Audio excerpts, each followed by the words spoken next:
Oh, you know what? We're doing like well.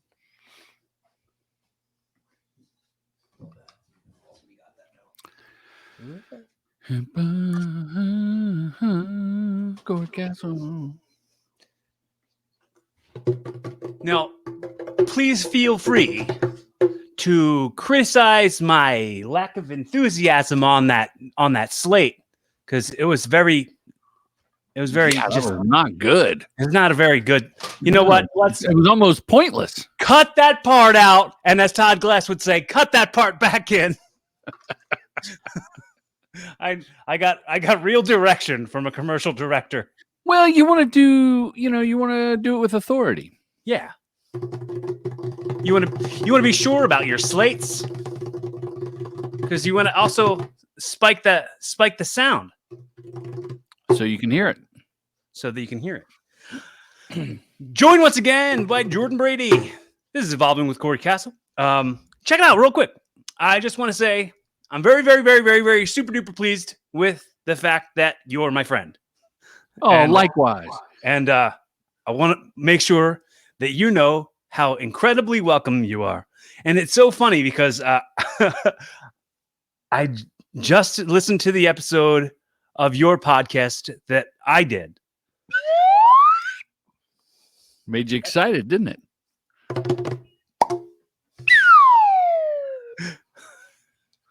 Corey, I loved having you on my podcast, Respect the Process. It's a filmmaking podcast specifically aimed at directing commercials.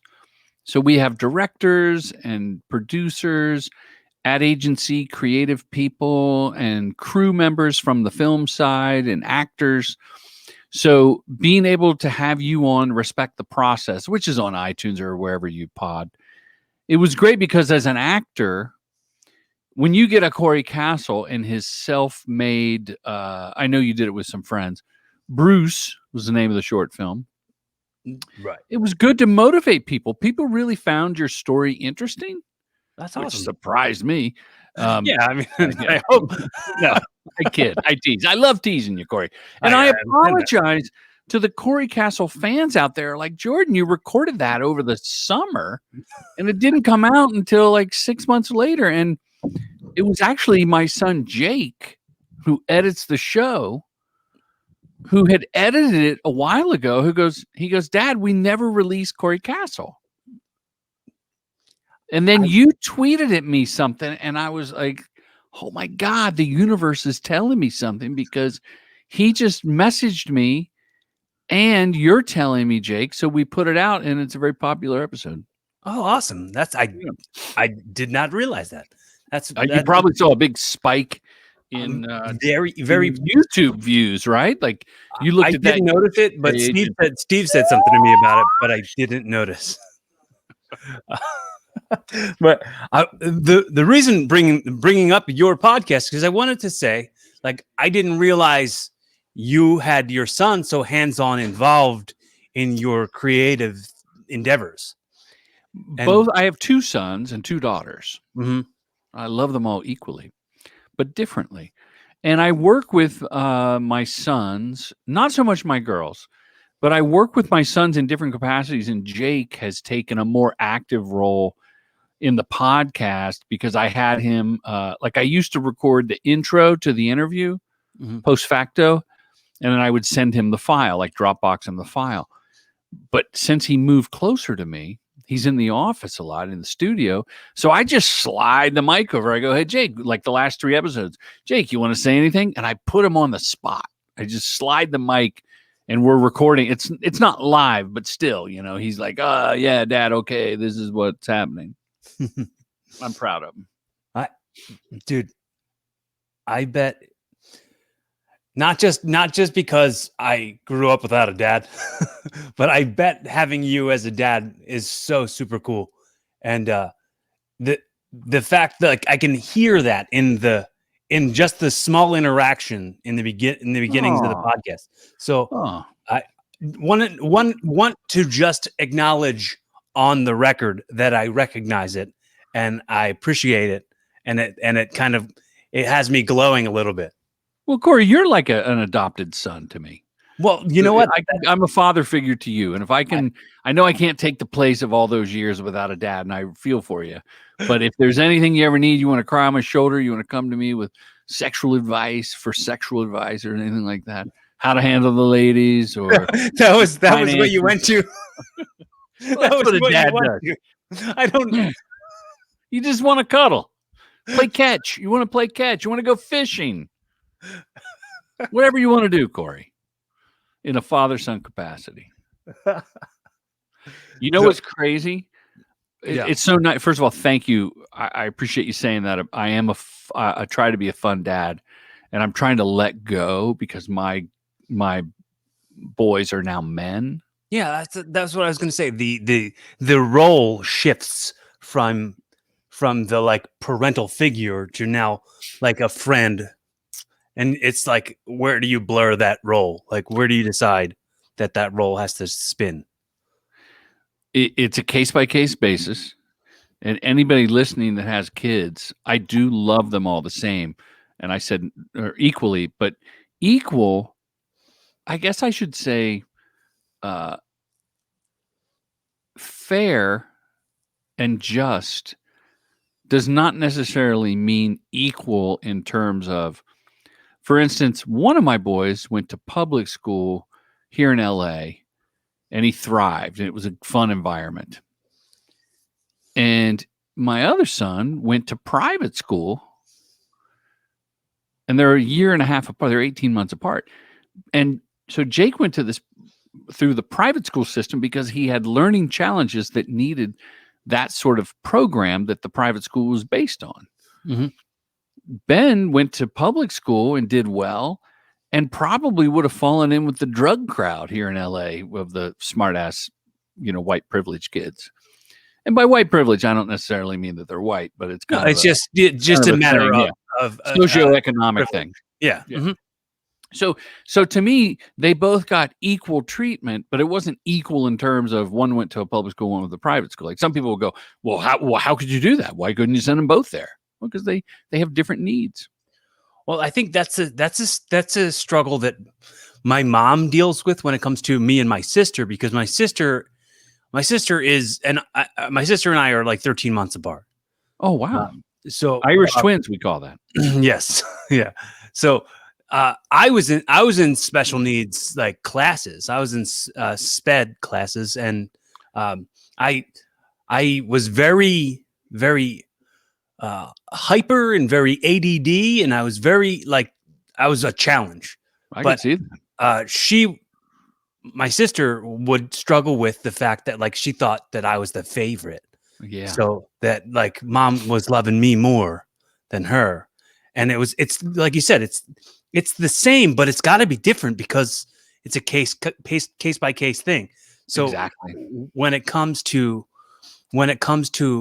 accepting that things weren't as bad as you convinced yourself they were, I guess it's it's a process. It's a struggle. It continues to be a struggle. I mean, because I always give all the credit in the world to my mom, and I'm sure you've heard it a million times. It's like she did everything she could possibly do, like, and stretched herself to like the limit on so many things. Like before you were dad, you were Jordan. Yeah. And then you accepted this new role where you were no longer what you were before. It's a paradigm shift the moment your children are born into the world. Right. So it's like that's gotta acknowledge the gratitude and appreciate the struggle and the sacrifice of like what your goals might have been something different than they wound up being. Yeah. So, well, we got into that only because I wanted to ask you about. We talked about this on your podcast, the Carlos Mencia situation, and you how had asked me, blown back up. Well, for your listeners, right? Sure. Hey, I got a little slap pack. Is that my mic? I can hear. I don't hear it. Okay, good. Is this live, by the way? No, It it's says just live. It says it says live live. up in the It's window. recording. Okay. So for your listeners, Corey is a fan of my first feature documentary called I Am Comic, about the art and occupational hazards of being a comedian, a stand-up comedian. Corey is not a fan of I Am Road Comic and never heard of I Am Battle Comic, which is a terrible title because you thought it was about roasting, roast battles, but really it was about the doing comedy for the troops. All available on iTunes and whatnot. So,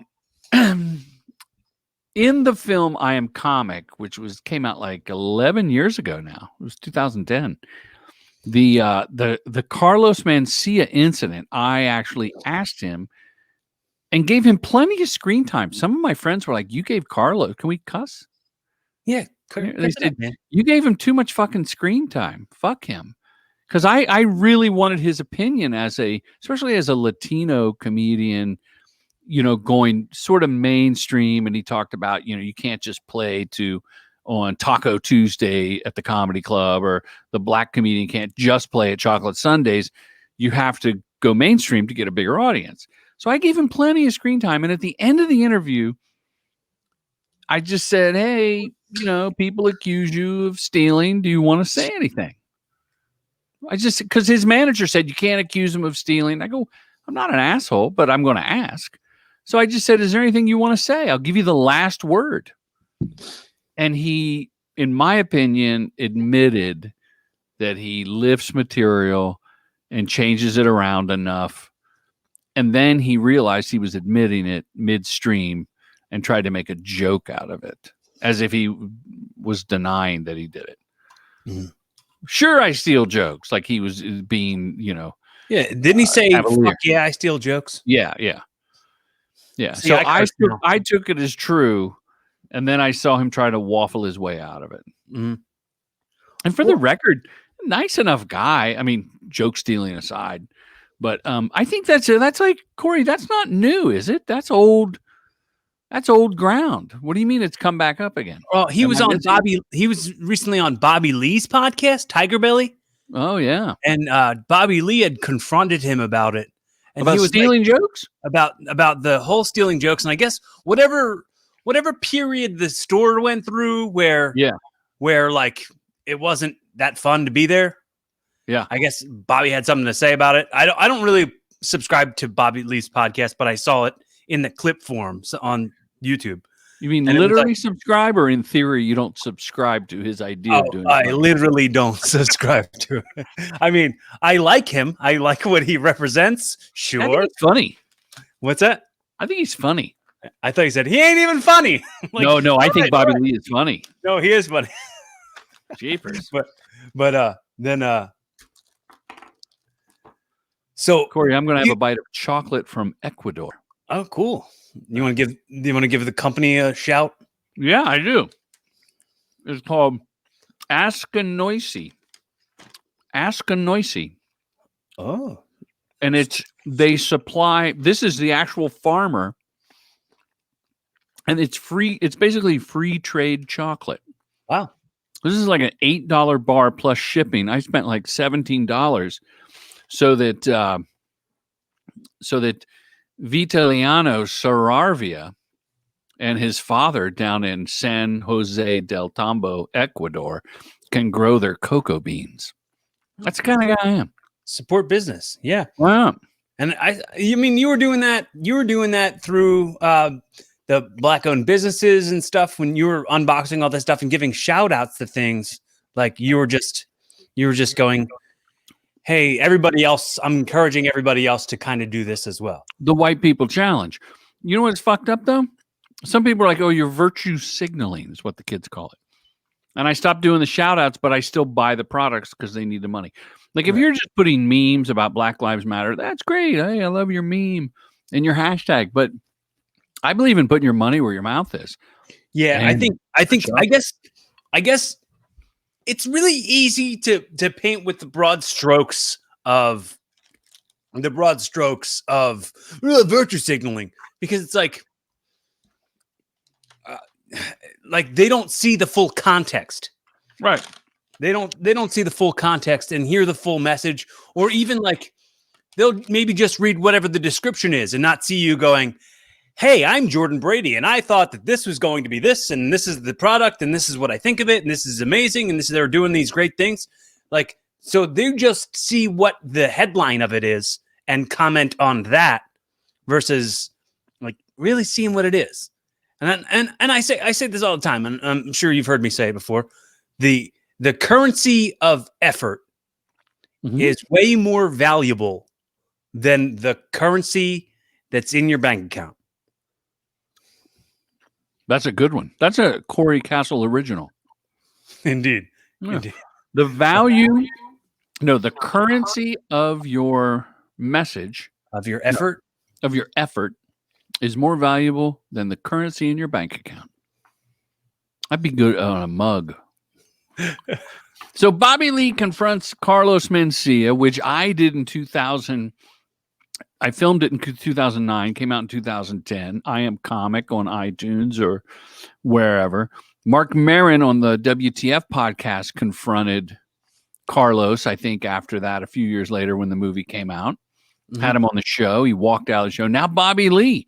Poor Carlos, and he can't get a break. I think whatever it wound up being was like Carlos wouldn't throw out a blanket apology. It was like so simple. Why not? He was like, hey, this is what I'm saying. If I offended you, if I stole your joke, come to me and tell me I stole your joke, and I'll apologize to you personally.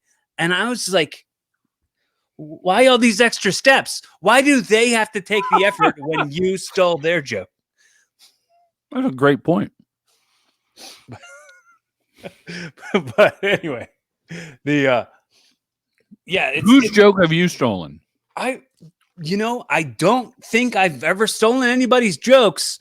I know you haven't. I was trying to trick you. I have material that I've done, and then I've been other places or I've watched other specials and I've seen someone do it better, and I was like, you know what? Let them have it. And that's a good ethic. That's a good self-policing. Someone does it better, retire the bit. Right. Like I did, and it wasn't even a funny joke at all. But I would do. And the funniest part about this bit is I was trying to put it over to Todd Glass. Do the bit. I was trying tell to us the bit, Corey. Context. Todd Glass, how this is funny, and he's like, "Yeah, it's not a good bit." But Todd Glass said, "Yeah." It was like I said, if you're ever riding down a road and it's really bumpy, and then next time you ride down that road and it's smooth and there's like a funny smell in the air, it's because they retard it. And it wasn't a good joke. It was just a retard joke. Yeah, kind of. Yeah, that's the R word. Right. You did. I didn't say it. That's true. But somebody else did it at an open mic like a couple months after I was doing it. But they did a thing where it was like somebody on crutches was scared to step on the hot street or something, and he was like, oh, they retarded, and he's like, it's called handicap, you fat ass. And I was like, oh, that guy just ruined it. I mean, he not ruined it, definitely did it better than me, but it was an open micer and it was better than what I had. So wow. Where is that open mic? Northeast Philly. Northeast Philly. Yeah. I mean, not any. I mean, I haven't been to one. I went to my first virtual open mic last night. I saw that on Twitter. Now, Corey, how was your first Zoom comedy show or whatever it's called? I hated it. It's terrible, isn't it? I didn't like it. But the thing was, it was like you had to sit there the whole time. It's the same problem you have with going to any open mic. It's like you got to sit there the whole time and like sit through other people's cringy sets, and then you get your minutes, and you're like, "All right, that didn't get received well, and it was not the atmosphere." And then you have to sit there again, and then you have to sit there. You can't just log out.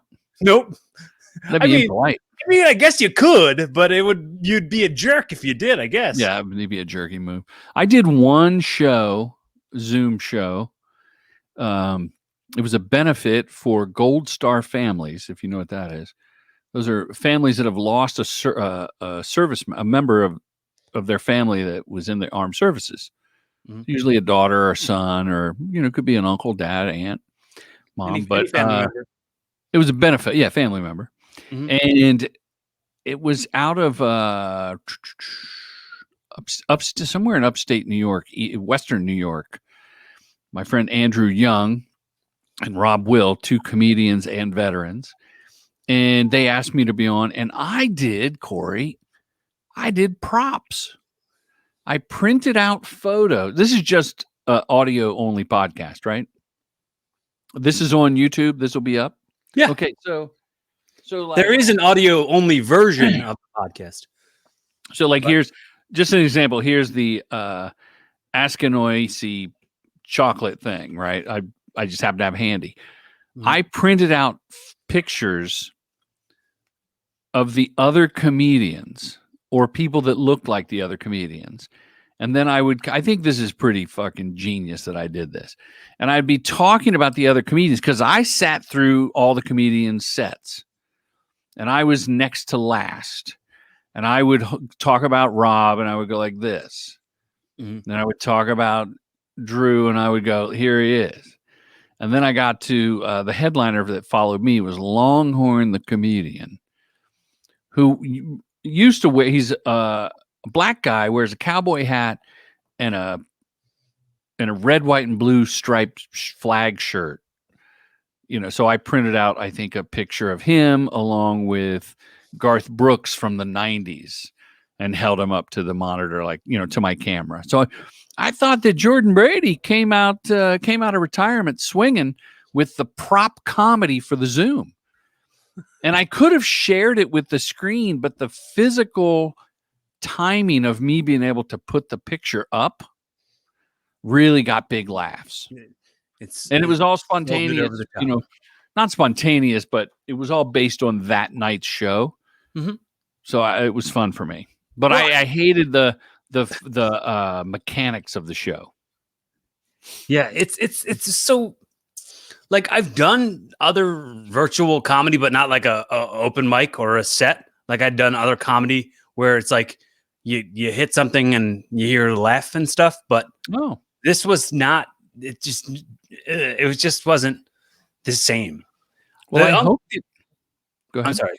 The other thing I did was like roast battling. I did a virtual roast battle, and that was different. But a couple of questions here. One, a statement. I do hope that the virtual comedy stays after the pandemic is over and clubs open up, strictly for people that can't get out, like older folks that need a laugh, people with some sort of physical disability that have trouble getting to a club, or rural hicks that live out in the boondocks that can't get to a show. I think the Zoom comedy could cater to those people and do some good. But my question for you is on the roast battle, Corey. How do those work? Do those, are you just thinking of yo mama jokes off the top of your head, or do you come with the chamber loaded, ready to fire, or some of them you're just off the dome, as the guy could say? The person I was supposed to be roast battling with, I had him on my podcast and we just talked and gathered information about each other. And then we just wrote a bunch of stuff. And then we got on the thing and he ruined me. He destroyed me. What was his, what was a deft blow that left a scar on you?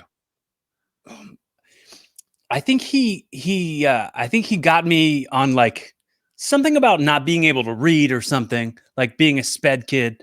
I forget what it was, but I honestly, let me also bring this part of the story to it. The people organizing it were like, you're going to do the roast battle, but you know what? Actually, we're going to do it tomorrow. We're going to do it tomorrow. We're going to do the Zoom tomorrow. So don't worry about it for tonight.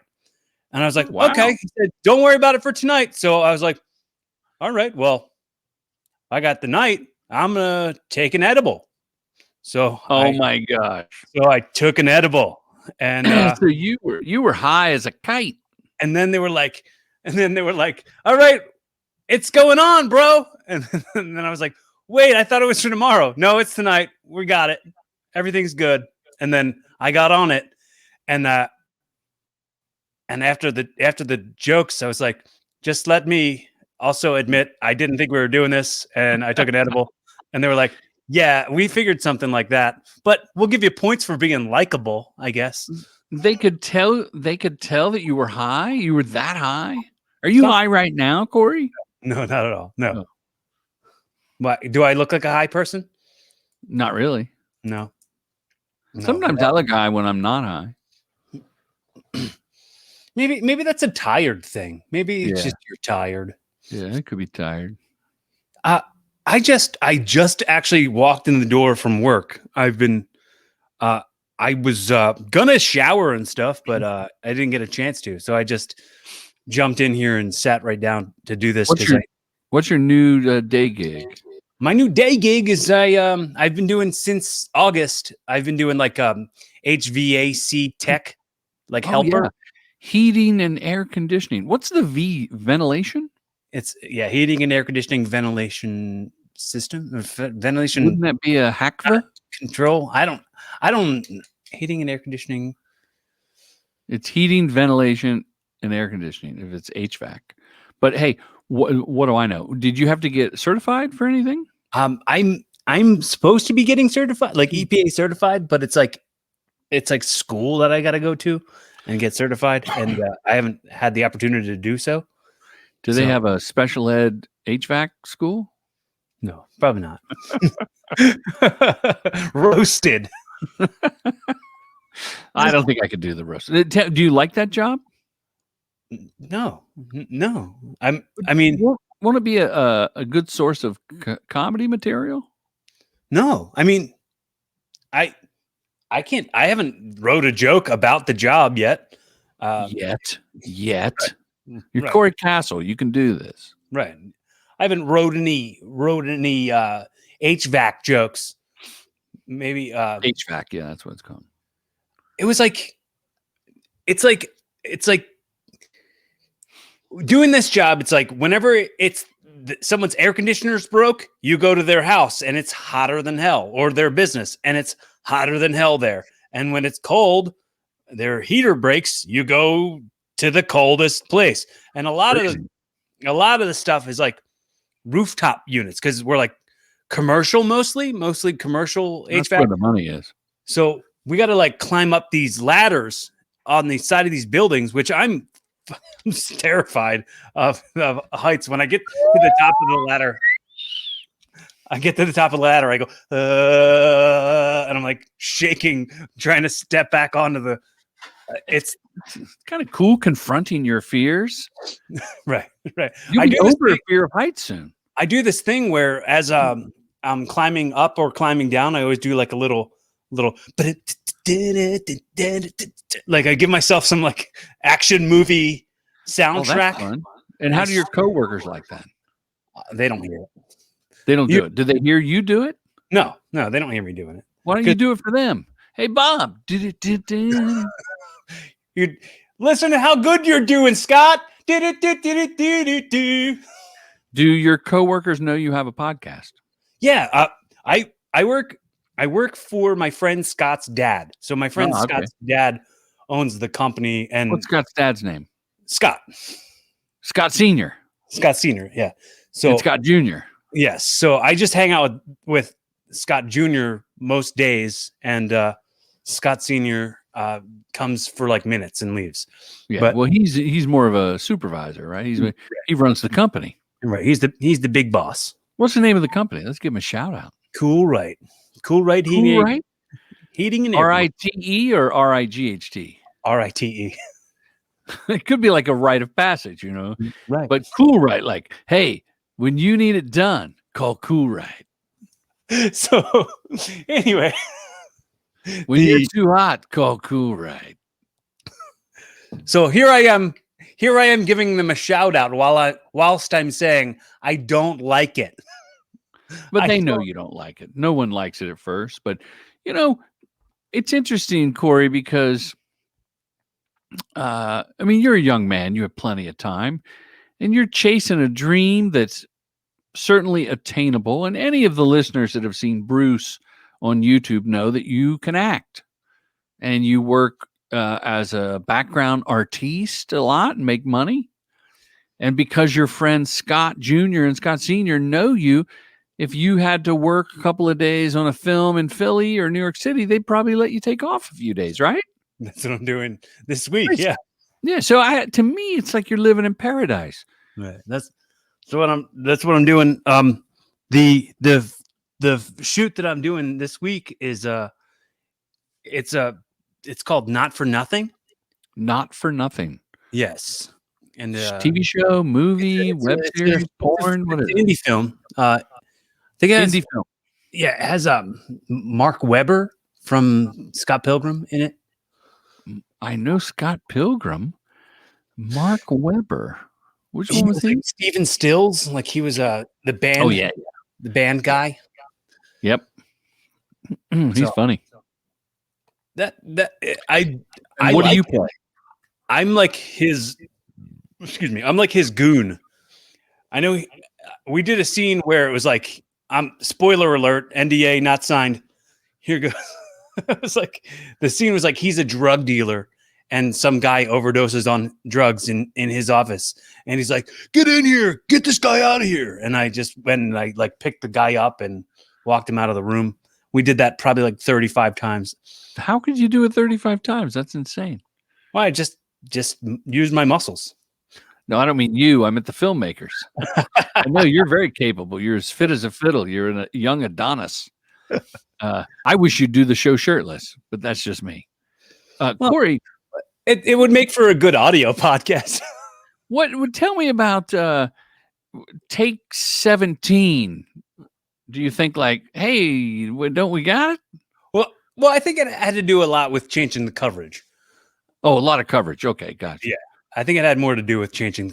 I'm exaggerating, probably embellishing the 30-something take. Did you have any dialogue? Yeah, I had plenty of dialogue. Yeah. What'd you say? You saw that I- body. Holy shit, let's get him out of here. I did What say did you that. say? I said, that's I got you probably covered. What that's is your probably line? the Sorry. most fucked up thing I've ever seen. Or some shit. You say it like a George Carlin puppet? Yeah. Blah. Hey, that's the most fucked up thing I've ever seen. What is the deal with that? Where are we going to put our stuff?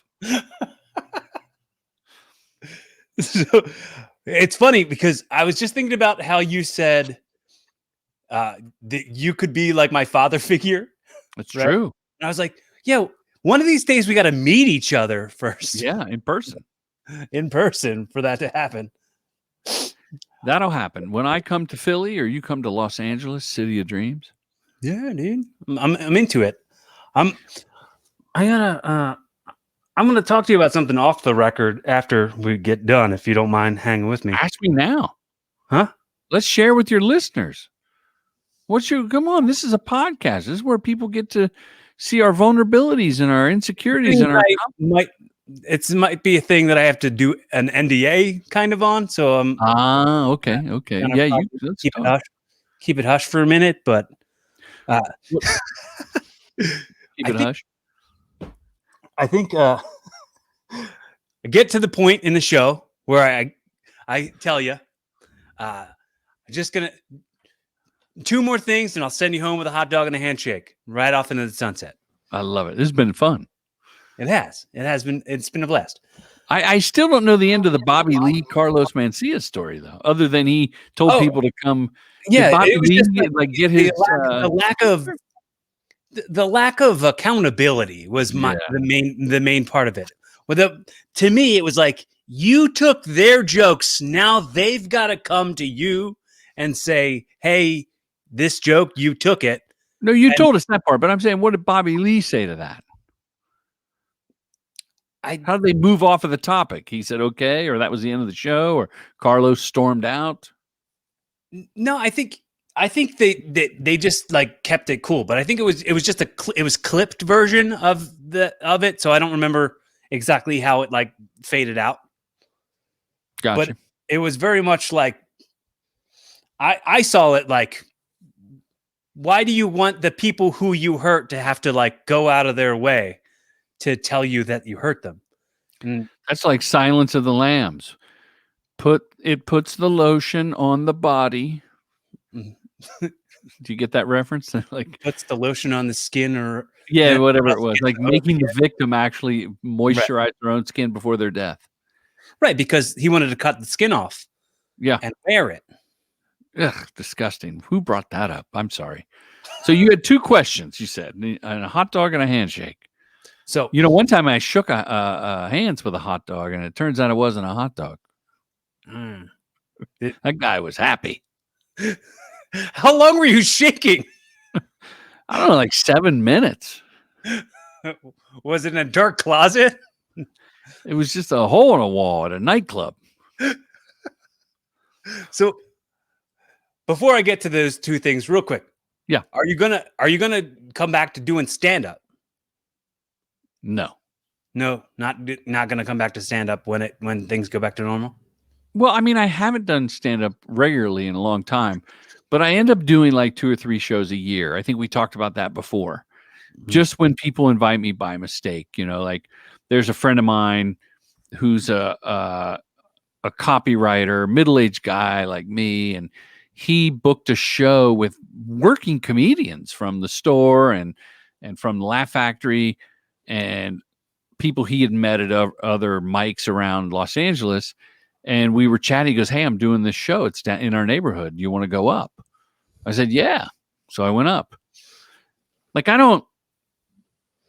never do badly because I just make shit up and play the room. But I don't kill like, you know, your whoever's the hot comedian of the day, Bill Burr, that goes out and destroys. Like, I've never pretended that.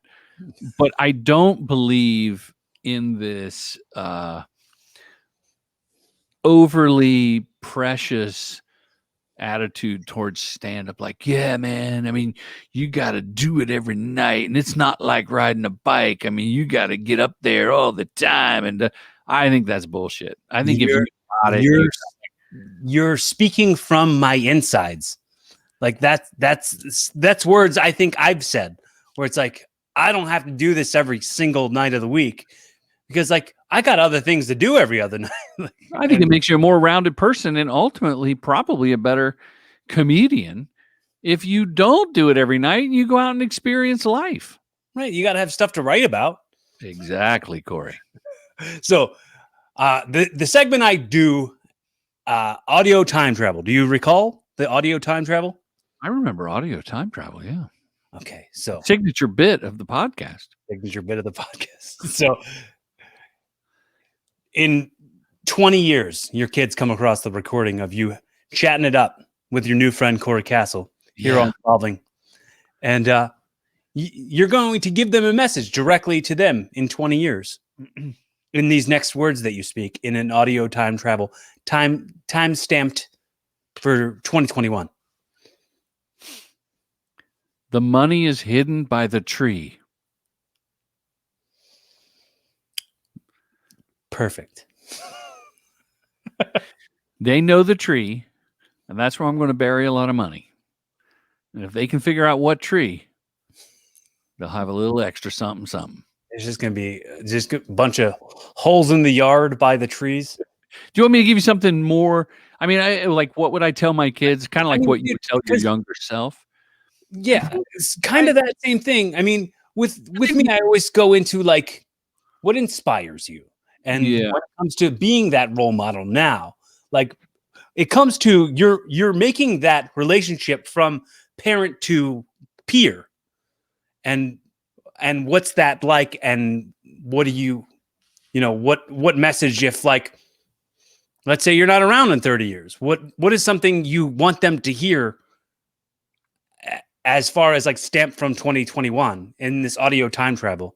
Okay. I guess first of all, it is a great feature of the podcast of Evolving with Corey Castle. And if you've enjoyed this conversation with Corey and I implore you all to go like us on iTunes or wherever you pod and subscribe. Hit that subscribe button for Corey Castle.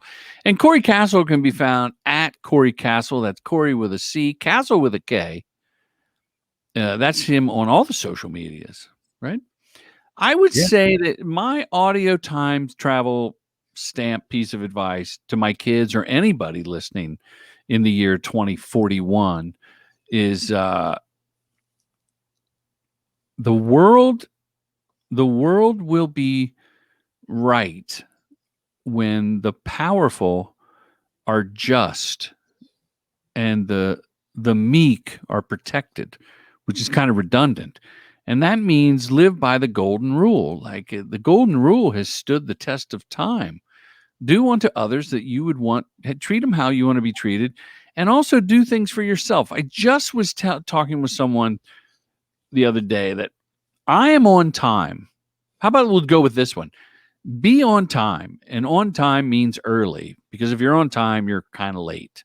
That's especially true in show business. You know, as an actor, like if you're on time, you don't go get the burrito and bullshit by the trailer. You go right to work. So if you want to bullshit and get a coffee and a breakfast burrito, come 20, 15 minutes early.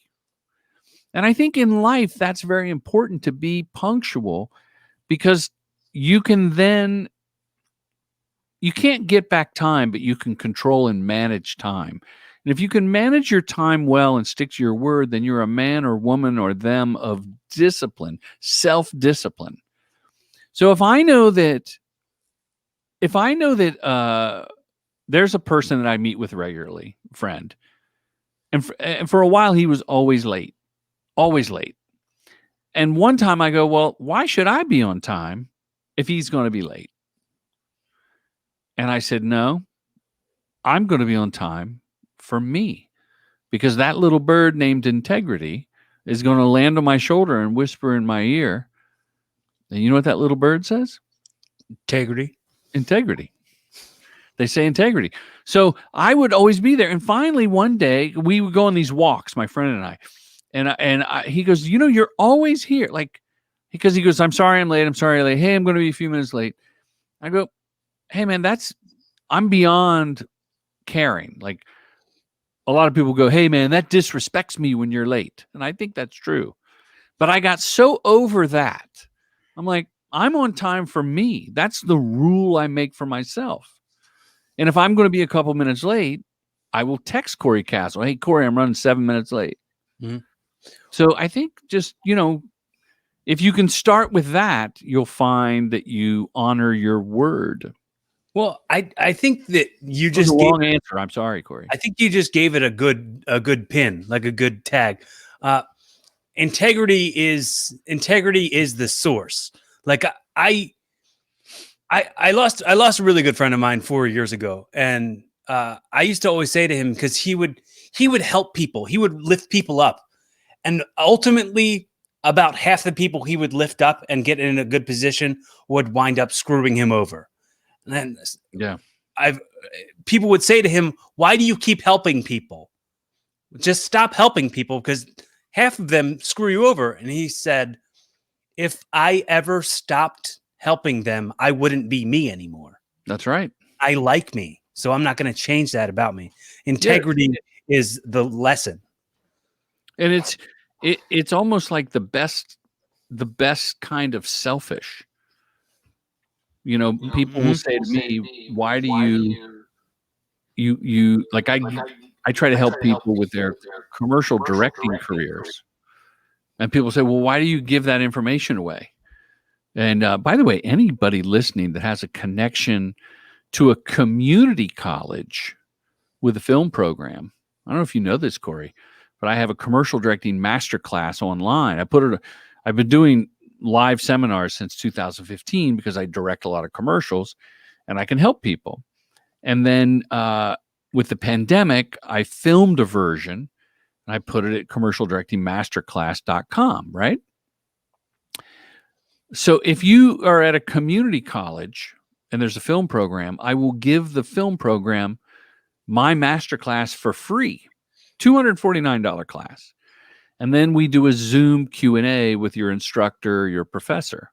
And I've done a handful of colleges. I've done universities. That's not free. But I've done a handful of these community colleges because we have to help underrepresented populations have more turns at bat. Stand-up comedy I think, is one of the most diverse. I know it's in the last few years, it's been less all white guys. Mm-hmm. Yeah, thankfully. It's leading the way. Yeah.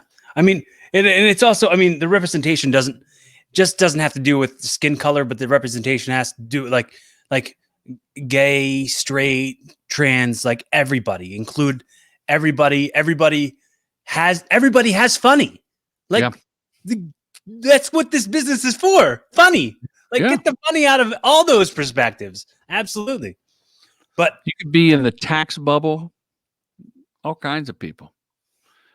I just want to, before I get to the next thing, real quick, want to tell you how important it is, because I know you reminded me when you were talking about your masterclass. You were filming that. You were filming that the last time you did this podcast. Yes. And it's so cool to see that coming sort of full circle. It's very cool that like that almost, it was the way it worked was I was rewatching I Am Comic, and I told you the story. I was rewatching it for probably the zillionth time. Accurate count, zillion times I've watched it. But the part where you came up and you were the film director, I was like, oh, I wonder if he's on social media. And I hit you up on social media and was like, hey, would you do this? And you did. And you were like, and it was like, we were like on a conversation like the next day or something very quickly. And it was just, I think that's the magic of Corey Castle. I'm so very pleased that I've had you now as a resource. Like that's not the fact that you just told me if you have access to a community college. I don't know if you knew this, but here it is. A little bit of resource of information.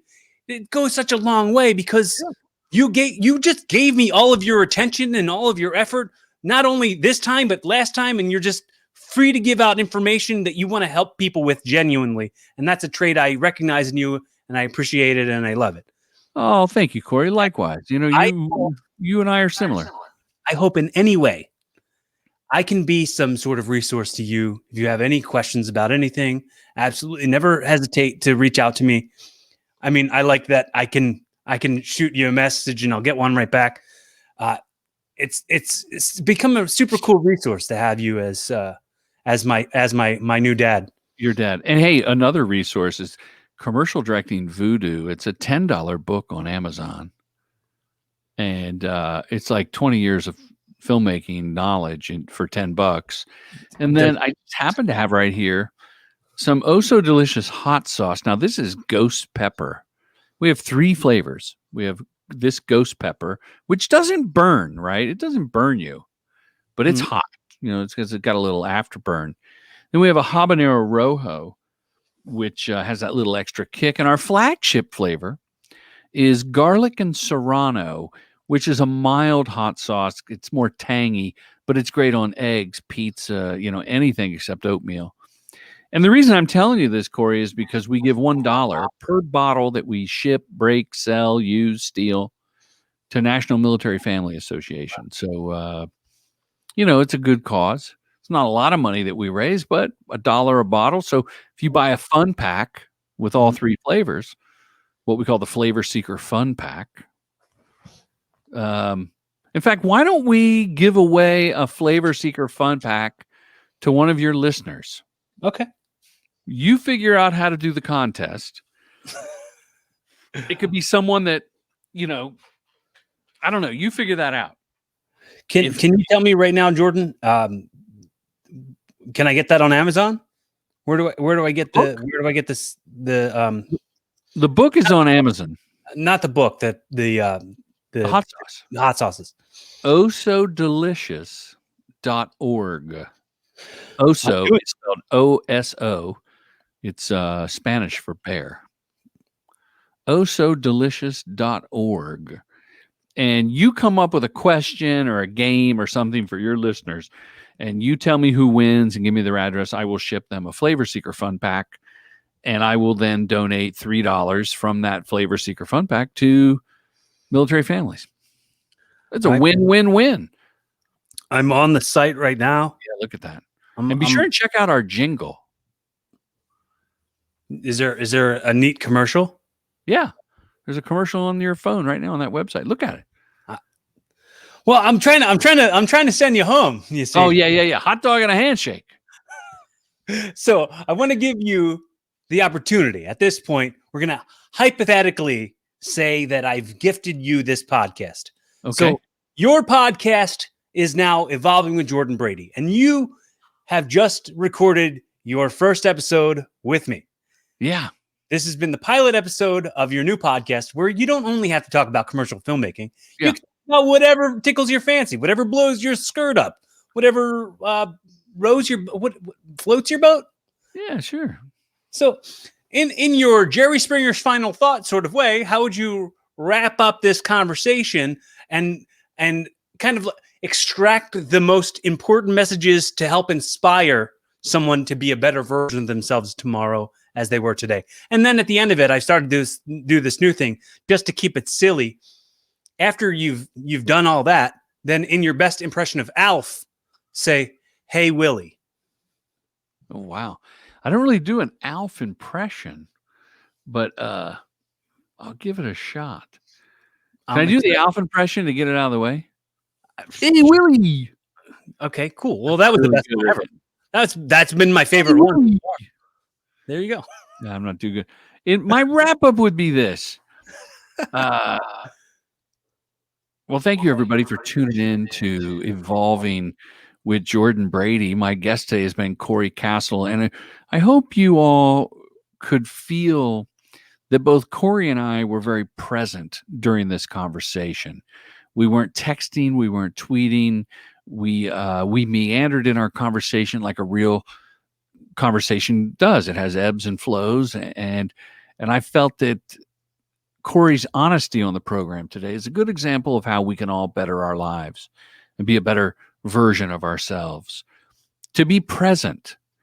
You know, it's okay to put that phone down every now and then.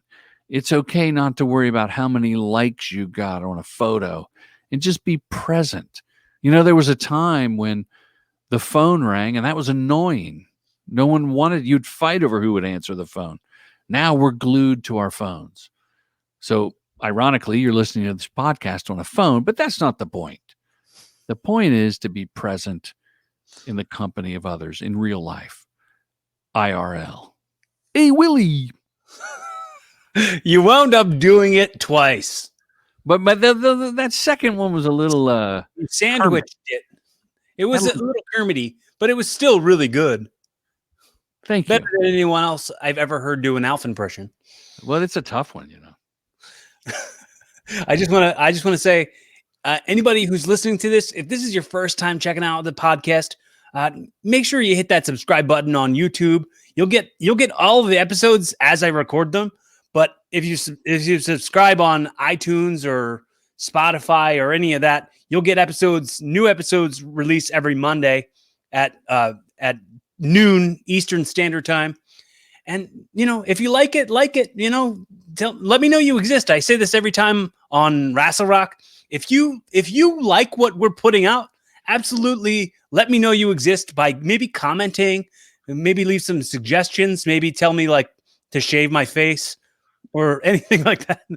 I'm super happy to hear from you. I exist. If you're ever going through something where you feel like you need a friend or just judgment-free conversation, please don't hesitate to let me be a resource for you, because I absolutely don't offer it like in a flippant way, in an